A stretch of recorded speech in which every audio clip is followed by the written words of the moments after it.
A digital connector is basically a youth digital ambassador, and basically what they do is go around communities and help promote the power of technology. My favorite part is giving back to the community because I think that's like an important part as far as me, because like I always wanted to give back to my community because that's basically where you come from. I recommend the Digital Connectors program to kids who find technology interesting.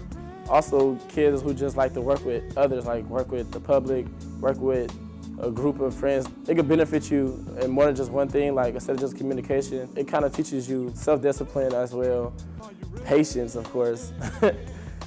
With me, period, just like want to do positive things, not only in my community, but for myself as well. From the community I grew up in, you know, it's like gang violence and things like that. And it was like filled with negative energy. My 10th grade year, my cousin was killed, and then I started to think at an earlier age, like I don't want to live my life like that, right? I focused more on my education because I found that would be a better opportunity.